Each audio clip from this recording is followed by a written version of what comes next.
Hello, everyone, and welcome to our next session at NHIcon. Hope everyone is having an amazing day. I love this fast-paced feel of these sessions. So much learning in such a condensed time period. It's wonderful for folks who are busy and on the go. Our next talk today is with Ed Amoroso. You see Ed on screen here. Ed is one of the first ever CISOs. So few people can speak with the same perspective about how security, and in the case of today's talk, identity security, has evolved over the years. Ed is currently CEO of Tag Cyber, a global cybersecurity advisory, training, consulting, and media services company supporting hundreds of major organizations around the world. He retired recently from AT&T after 31 years of service, beginning in Unix security R&D at Bell Labs and culminating as SVP and CISO of AT&T for 12 years from 04 to 16. Ed is an excellent storyteller. I've been following him for a long time in this space, so I'm excited for what he has in store for us today. Ed, welcome. I'm going to back away, come back with about 5 minutes left for some Q&A, but please take it away. All righty, thanks. I love the reference to one of the first is just a nice way of saying old. So I've been at this a while. You know, it's funny when you get invited to talk about identity. There's so many different dimensions to this problem. And one of the things that I can bring, one dimension I think I can bring is some perspective on how this has evolved. So, so rather than kind of go through a lot of deep sort of technical insights here, I wanted to give you some personal insights, just some things I've seen along the way. So maybe this is one where you kick back a little bit. This will be some stories that might resonate with you. At least I hope they do. And it's been my observation that for me, I've had sort of 4 stages of things that have helped me to understand this thing we call non-human. Sometimes it gets referred to, I find myself referring to it as workload identity or app identity or so on. I've done quite a bit of work with the Aembit team, and I know that there's a number of different monikers that are used there, but we'll use non-human now. And by the way, the fun of non-human is simply the deeper you scratch on this, the more interesting it gets, right? I mean, you could be talking to an MIT PhD or your mom. Maybe your mom is an MIT PhD, but let's say she's not. And it's equally interesting, right? You're sort of talking about this idea of things being mechanized and things, running in an automated way. And for me, it sort of unfolded through my career. So I want to show you the first thing. It was referenced a minute ago that I started doing Unix at Bell Labs in the 80s, security on Unix. And it's going to sound absolutely crazy, but it wasn't until I really sat down with that group that I ever really understood what it would mean to program automation. That was a deep concept that when I saw it, it freaked me out. The idea that I could have a program running, a program logging into something, a program making decisions.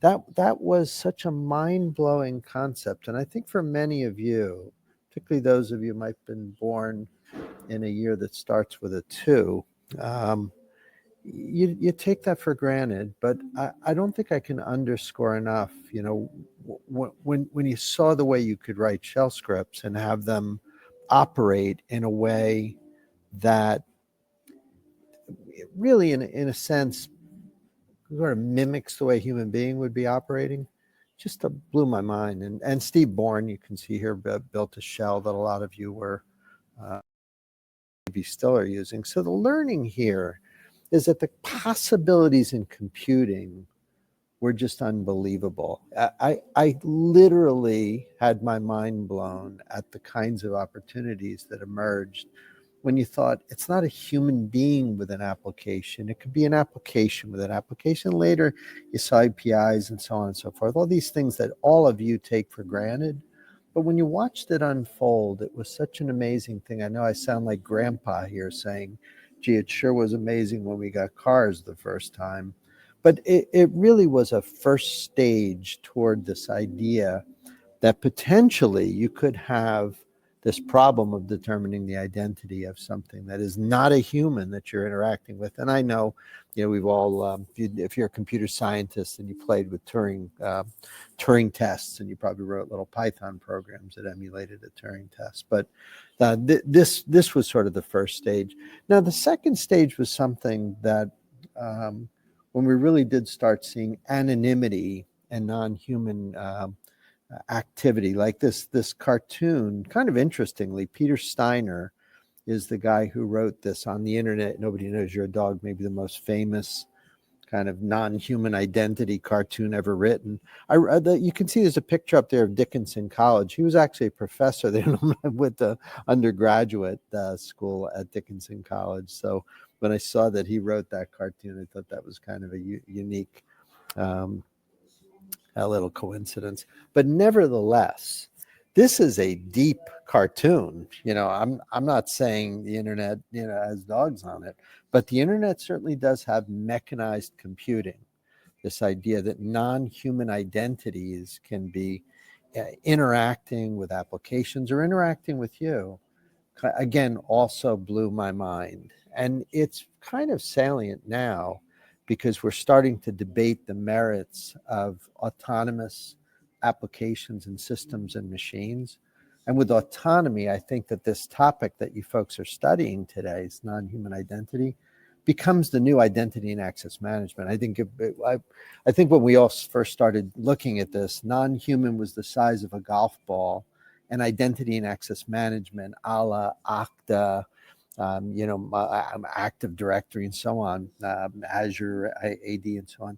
That was like the beach ball. I think when we reach the point where autonomy is embedded into our day-to-day lives, then human identity is going to be the size of a golf ball, proverbially and collectively as a concern. And I think you're going to find that non-human identity will be the beach ball. So this was a big deal for me. And it struck me that identity really is a lot more subtle concept in computing.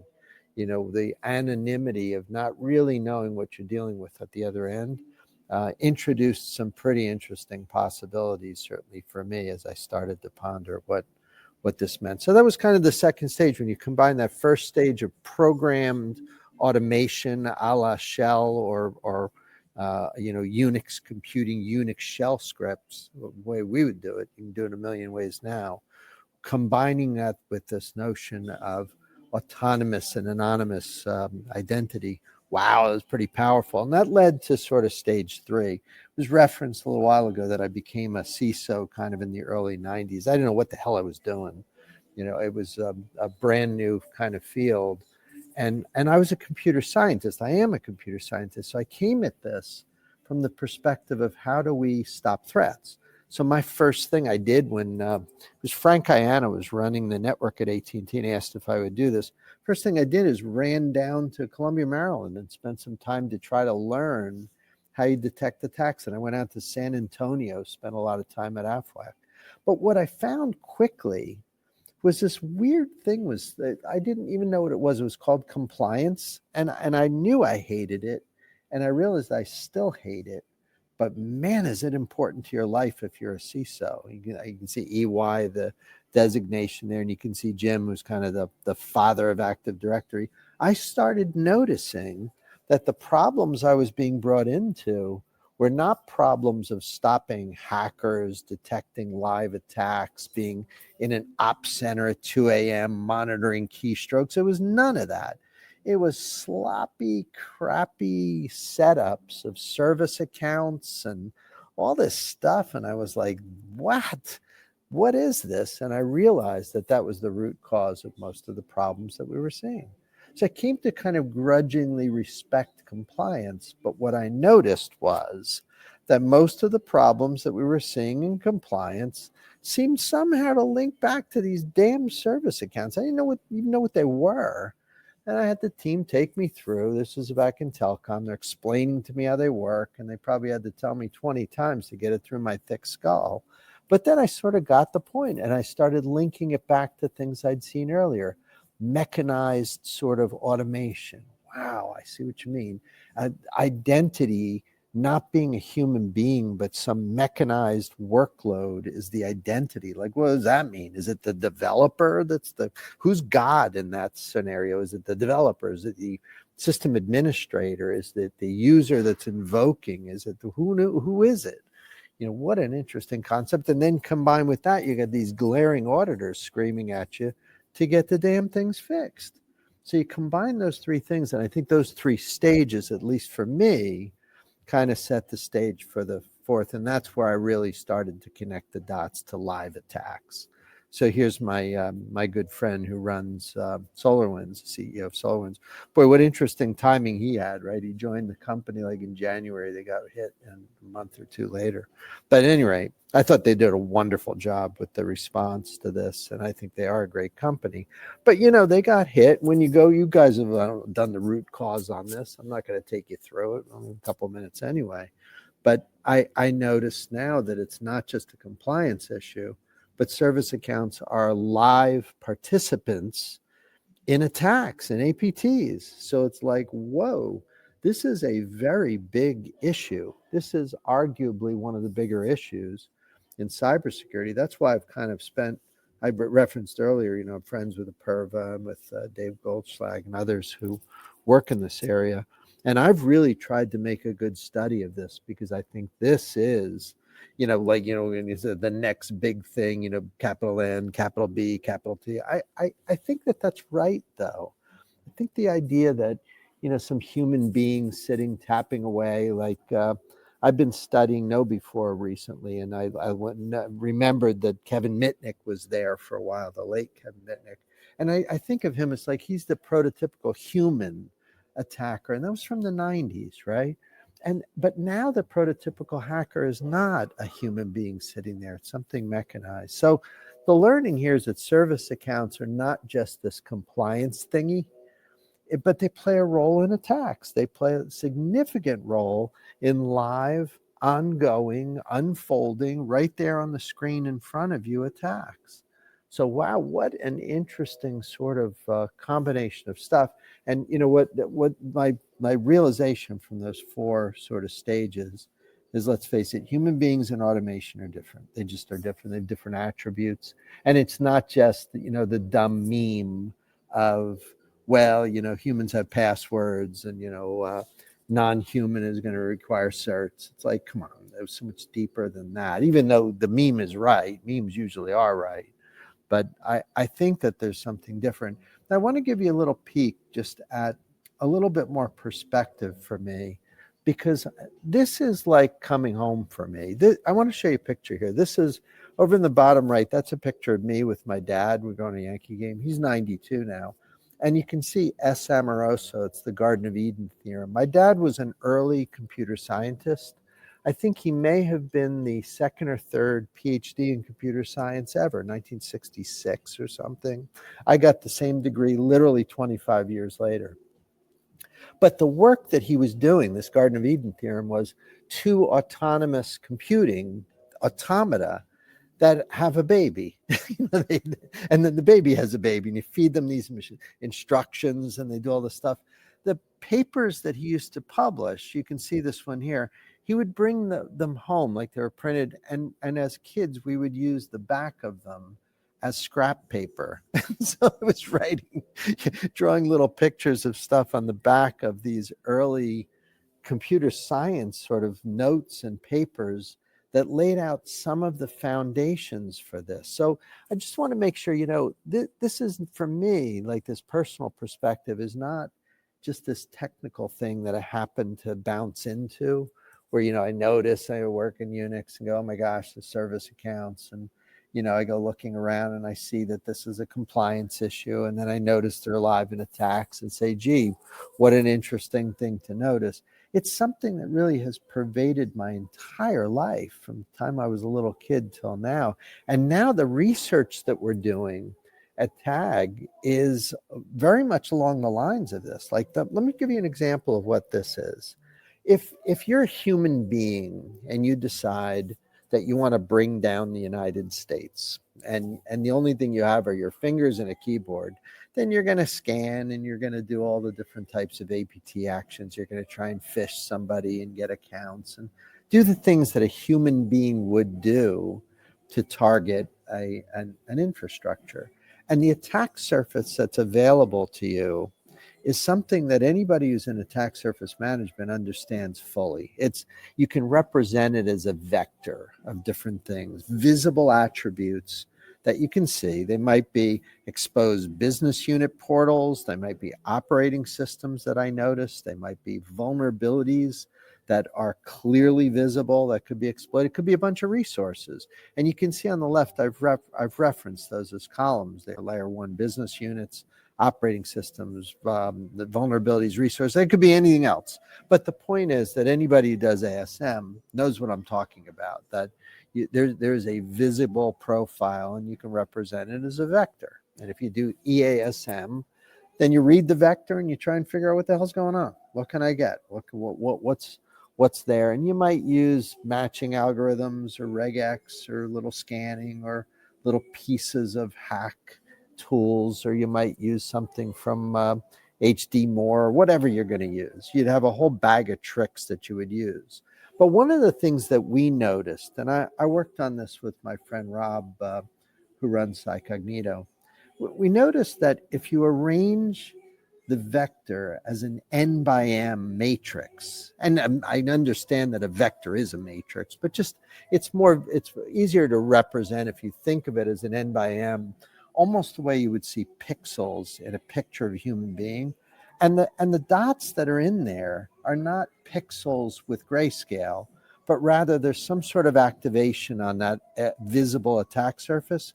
Then you go, holy crap, if I do that, I can build a neural network where the first input layer of neurons line up with each of the elements of the matrix in much the same way as computer vision algorithms notice your face. I mean, they notice your face by noticing the pixels and noticing the grayscale and activating and then causing this crazy electrical connection algorithm between the middle processing layers to try to make a good guess. And maybe you help train it along so it makes the right guess. But the point of this is that a piece of automation, a piece of non-human automation, potentially could use a computer vision algorithm to literally just see your attack surface. I mean, think about that for a minute. That is scary that's about as scary as it gets. A piece of automation just looks at your attack surface, you, the United States, or you, large company, or you, little pizza shop, whatever you are, whatever your attack surface is. I can represent it n by n. I can activate with a neural network, and I can use computer vision to see the problems. Do you get the point? Like, I mean, this illustrates this absolutely clear trend in our industry that humans are going to be outdone by non-human workloads very quickly for a number of different tasks. Not everything. Look, I don't subscribe to sort of the Yuval Noah Harari thing that, you know, we're all going to be useless and sapiens goes out the window and we'll all become robots. That's not. I don't subscribe to that. I think he's a genius, but in much the same way that like Newton was a genius and was, you know, an alchemist. Newton got some stuff wrong. Geniuses can get it wrong, but I do think that as computer scientists and as cybersecurity professionals, we better take this seriously. This is not some simple thing that we can just go fix. If what I've got on the screen here is in fact correct, you're looking at the way our country in the United States or any country could be brought down very quickly by a piece of AI. This is offensive AI 101. And again, I'm not meant here to depress you or anything, and you guys are all experts. You know how this works. But I'm just illustrating the importance of this non-human identity focus. It's not just compliance. It's not just getting AD right. It's not cleaning up. And, you know, it's not doing that word that I'm not a huge fan of, hygiene, like a lot of people say. It's not that you shouldn't have hygiene. It just always strikes me that somehow undervalues the technical challenges here It's not just clean up on aisle 3. There's a lot of work that needs to be done here. And I'm so glad that you guys are coming together to kind of study the topic here. I mean, this is where I can be reached. I'm at Tag Cyber. Also, I have an NYU email that I never look at, so better to look at the Tag one. And check out our website. What Tag we do, our goal is to disrupt the major analyst companies in cyber. You know, we love those guys. They're all nice people, but it's also nice to have a little startup try to disrupt, you know, the big analyst firms that start with G and F. So we like to, we were disrupted, a lot of us, our whole career. So it's fun to go from being disrupted to being the disruptor. So look forward to hearing from you all. But now I'm happy to take some questions. Dan and yeah, thanks, Ed. By the way, I love the picture of you and your dad. The I know, isn't that nice? Yeah, it's a heck of a cyber computer science lineage. You're like the Mannings, but for our industry. Or and how'd you like the Yankee caps in there, Dan? Right. Also apropos. Yeah, we had a couple questions come in. You know, a lot what you were saying, Kevin Mandia was mirroring in his earlier talk. Just like this stuff is like active. There's active attacks leveraging this stuff. Do you think it's going to take? I mean, are enterprises thinking about it from that risk-based standpoint, or is it going to take compliance and standards to move them along? Do you think? I mean, some like you've been doing this a while. There's no like way of referencing enterprises as a monolithic thing. There's some that are pretty visionary, and there's some that are just terrible. I won't say which is which, and it doesn't even correlate, right? Like in the old days, I bet Jeff probably remembers, like in the old days, it was the big companies were the haves and the little ones were the have-nots, and your big monster companies did all the cool stuff. Sometimes I think it's almost the opposite now. You know, sometimes you meet a smaller company and they're dabbling with, like, they were the first ones to cloud, right? I mean, let's face it, wasn't big banks first to cloud. They were scared to go to cloud. It was the little guys that went, hey, this looks pretty good. Let's do it. So it's kind of uneven here. I mean, obviously in OT, industrial control, you're already there, right? I mean, they already get this. I mean, they do a terrible job with that IT/OT gateway. It's not my favorite thing because that's a perimeter. You know, they have to go zero trust with that. Perimeters don't work. IT/OT gateways eventually will fail. So with that group, they'll very quickly come to realize that zero trust should be the paradigm. Non-human is their identity system, and they're going to have to basically go through that whole sort of purgatory we went through when we realized that the perimeter didn't work, and we went, uh-oh. So non-human will, you know what's going to happen? The NH in front of identity is going to go away. You know, it's just to be identity. I mean, which is what it should be. I mean, it's good that we say it. It's all right for now, but pretty soon it'll go. Just like I think DevSecOps is a dumb designation. It should be DevOps, which it always was, but it should be secure. There shouldn't be an option that you don't say DevSecOps. Like that's, so I think NHI and DevSecOps, similar designations. It should just be the thing it is, but it should be secure. Yeah, that's great. And Ed was referencing Jeff Reich of IDSA, one of our partners here, who's behind the scenes, who I'm sure is quite enjoying he's behind the curtain. Yeah, he's quite enjoying this talk, though. Two veterans. Jeff actually brought up a good question earlier, which I think is pertinent to ask you as well, Ed, is regarding the open cybersecurity positions. We hear about so many of those still unfilled. Do you think non-human identity will help to fill some of those, the need there?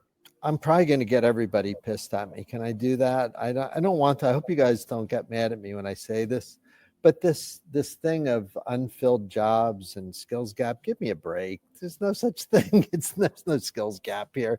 Every team is trying to get to do things more compactly. Every vendor on the planet wants to show you how they have an ROI that reduces your need for staff. And, you know, in the United States, we send most of the graduate students back to their country. So I mean, it's like this idea that there's a skills gap. The reason I say that is that I'm sure there's people listening right now that are between jobs and they think, oh my God, what am I, some kind of loser? Everybody else getting a job and I'm not. I'm now talking to those people. You are not a loser. Keep going. You'll find it's not that there aren't jobs. There are. if you do cyber and you're good at it, you'll find a nice job.